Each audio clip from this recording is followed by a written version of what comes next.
breathe slower. Not because everything is fine, because you've been training your nervous system to ignore the truth. The truth is simple and ugly. Most people don't drown in money. They drown in the feeling of needing money to feel safe. And debt is the leash that turns that feeling into control. I'm going to pull you into a darker room than you're used to. In this episode of The Hidden Self, we're going to do surgery on the illusion you call the economy. We're going to expose why consumer credit isn't just a financial product, it's a behavior system. It manufactures a certain type of person, impatient, compliant, ashamed, and always behind. And once you understand the mechanism, you start seeing it everywhere, in your spending, in your investment choices, in the way you justify what you know you shouldn't do. You might think debt is an individual mistake. You might tell yourself stories like, I just overextended. I made a bad decision. I didn't budget. Those stories are comforting because they put the power somewhere small, somewhere inside you. But the system doesn't need you to be stupid. It needs you to be human. It needs you to want relief now. It needs you to postpone discomfort. It needs you to believe that future you will magically become disciplined. Let's start with the most brutal truth. A lot of money in the world is not money in the way you imagine money. It's not a pile of coins under a mattress. It's not a substance that exists independently. It's debt. It's promises waiting to be enforced. When you hold a $1 bill, you're not holding treasure. You're holding a receipt for a system that demands repayment from you and from everyone connected to you. In 1971, something shifted in a way most people never felt. The link between currency and gold was cut. That decision didn't just change how money is backed, it changed what money is allowed to be. Once money is no longer constrained by a physical limitation, it becomes a trust machine. It becomes confidence that can be expanded and contracted by policy. But confidence is fragile. If you inflate it without grounding it in real productivity, it turns into a pressure valve that keeps releasing somewhere else. So the question becomes, confidence in what? Confidence built on the future ability of millions and billions of people to pay. That's where the black alchemy begins. Not the alchemy of transforming lead into gold, the alchemy of transforming future labor into present purchasing power. Here is the uncomfortable detail most people miss. When credit is created, it doesn't behave like a transfer of existing savings. It behaves like new obligations being written into the world. A bank can issue loans by marking numbers on accounts. Those numbers then become spendable. But the spendable part is only half the reality. The other half is the repayment schedule. The future is being purchased in installments. Imagine you walk into a bank and you want a mortgage for $1 million. You picture the bank pulling $1 million from somewhere. You picture careful saving, pooled deposits, people working quietly in the background. That story makes you feel like the world is fair, like lending is just a middle step between patient savers and borrowers. But then your brain hits the real mechanism like a slap. At the moment you sign, the bank doesn't take your future from its own stash. The bank creates the loan balance. It writes the value into existence, and it gives it to you as spending power. The value didn't exist as money previously in that form. What did exist was your signature and your future obligation. In other words, the bank didn't just give you money, it made you the furnace that will generate the money later. This is why the debt system is often described as a machine that converts time into interest. And interest is where the real extraction happens. The bank is not only collecting repayment, it is collecting growth. It is collecting a premium for access to money now, using your future labor as collateral. Now scale that up, not to one person, to millions of people, to every house financed, every car bought with a loan, every credit card balance carried because I'll pay it next month, to every government bond issued, where the promise of repayment becomes a political instrument and a financial product at the same time. The system runs because of a math contradiction that people are trained to ignore. The bank can create principal, but interest is not created by the same act. The principle appears through credit creation, yet interest requires something else to be generated somewhere in the economy, so the system compensates. It keeps generating more credit to service older credit. It expands the pool of obligations so the old obligations can be paid. That's why debt has to grow, not because human desire requires infinite mortgages, because the structure of the mechanism depends on constant expansion. The system cannot easily pay its way out of the hole without digging another hole adjacent to it. And this is where you start seeing a pattern in your own life. Even if you've never worked in finance, when you pay off one loan, do you actually feel relief, or do you feel the pull of a new purchase, a new device, a new subscription, a new temporary balance? Debt has a psychological gravity. Once you let it into your life, it teaches your brain that safety comes from flexibility, and flexibility becomes dependence. Let's go deeper. Why does the system want you in debt? Not because it loves your suffering, because debt creates predictability. A person without debt has options. Options mean autonomy. Autonomy means the ability to leave. It means the ability to refuse. It means you can survive a period of unemployment without panicking.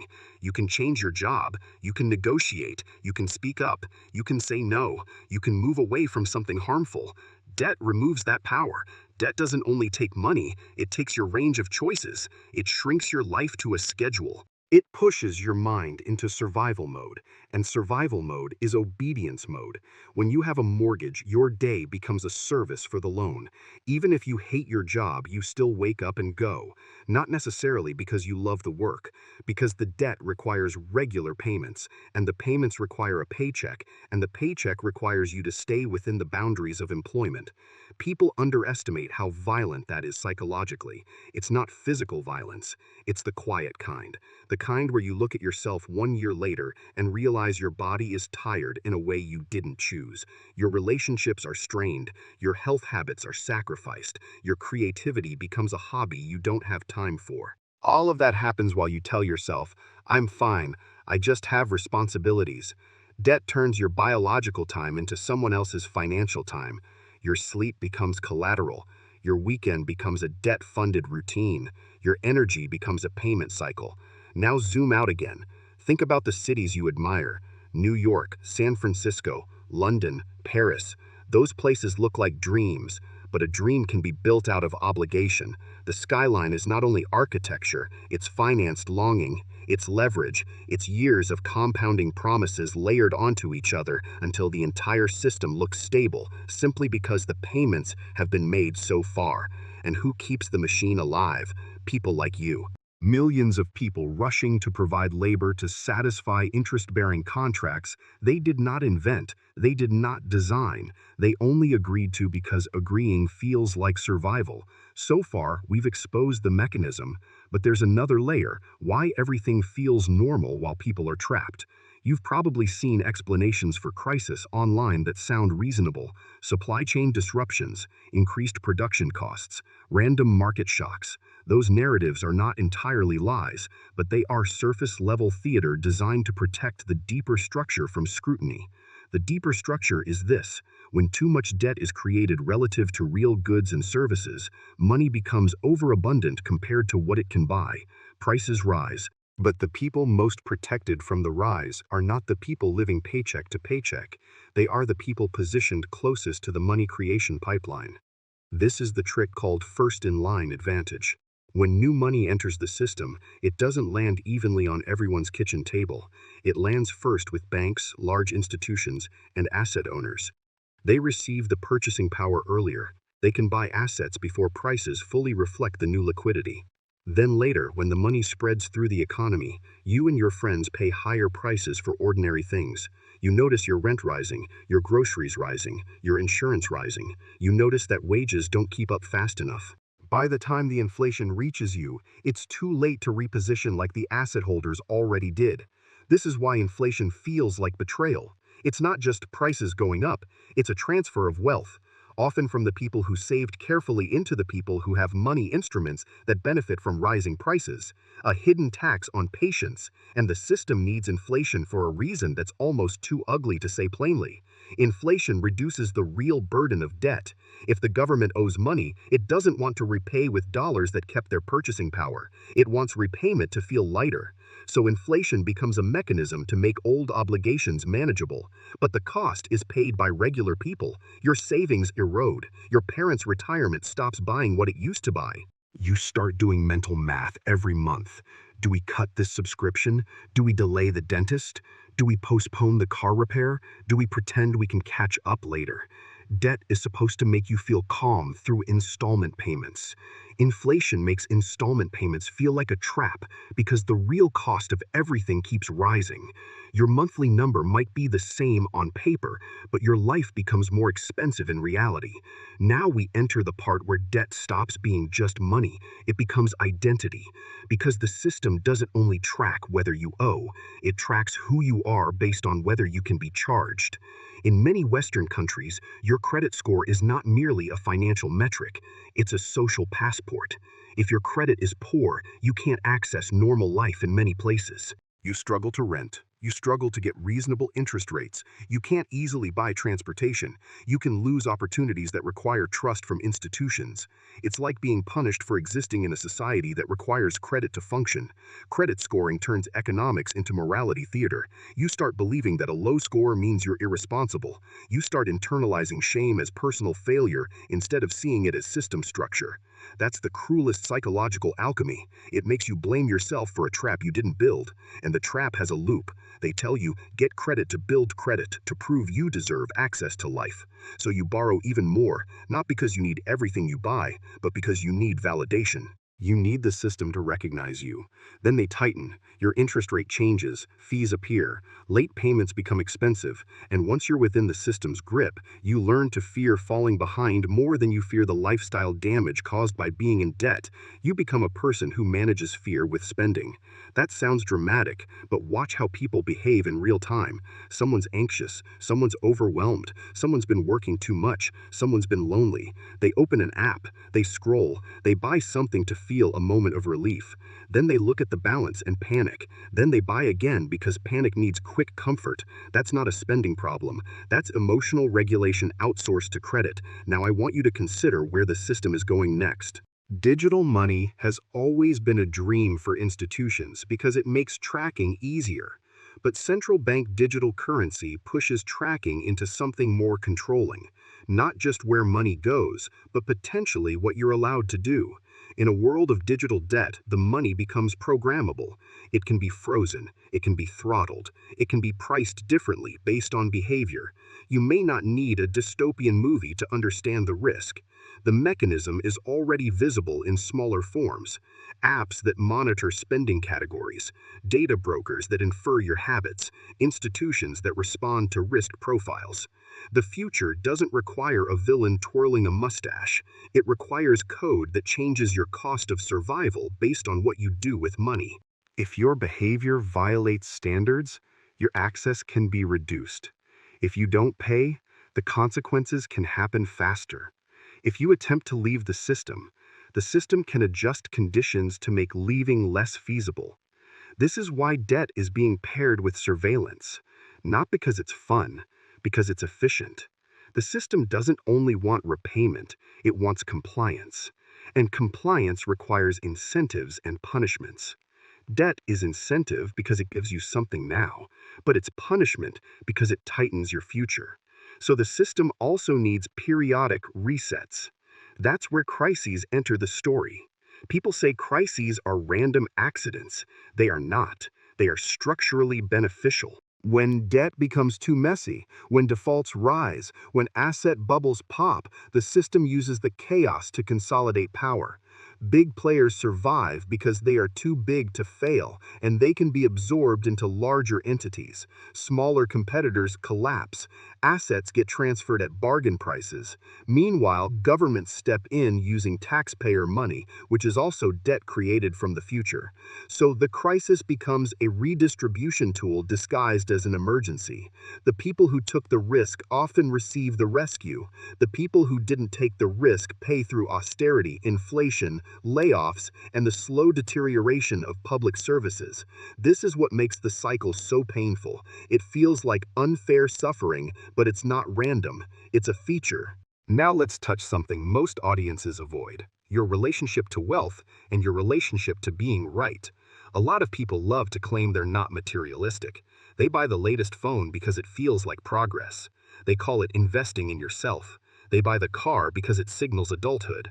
They take out loans because it signals capability. They do all of this while they pretend it's about necessity. But look at the pattern. The purchases are rarely about health or safety or freedom. They're about identity and belonging. People buy to be seen as stable. People buy to avoid the humiliation of being behind. People buy to silence the fear that someone else might judge them. And debt becomes the payment plan for social anxiety. Social media makes this worse. You're not only comparing yourself to your past, you're comparing yourself to a carefully curated version of other people's lives. Then your brain does the worst translation possible. It treats their highlight reel as reality, and your reality is failure. So you try to catch up, not because you need it, because you can't tolerate the feeling of being left behind. You borrow to buy relief from embarrassment. That embarrassment is psychological poison. It makes you act against your own long-term interests. It makes you sign contracts you don't fully understand, and it makes you defend those contracts with explanations that sound smart but are actually denial. Now the system has one more trick. It offers hope in small steps: minimum payments, deferred interest, balance transfers. Rebuilding credit? Just a few more months. Once I get that promotion, promotions rarely arrive on schedule, but debt payments do. And here's where the hidden self gets exposed. Many people are not secretly irresponsible. They are secretly afraid.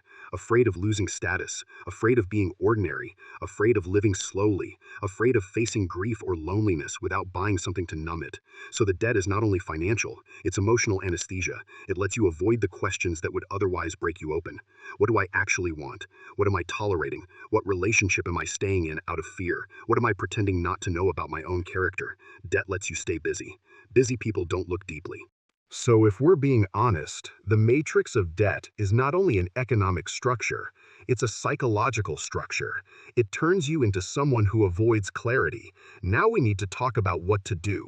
And I'm going to be careful here because people love to hear rebellion fantasies. They want to smash the system because smashing feels heroic. But smashing without a plan usually leads to humiliation, more debt, and more vulnerability. The system doesn't collapse because you got angry. The system adapts. It uses chaos as leverage. So the solution is not screaming at banks. The solution is becoming harder to control. That starts internally, then shows up externally. The first rule is brutal. Be extremely careful with consumer debt, especially anything that fuels impulsive identity purchases. Credit cards, buy now, pay later schemes, loans taken for lifestyle upgrades. Those are the most toxic forms of debt because they are fueled by impatience.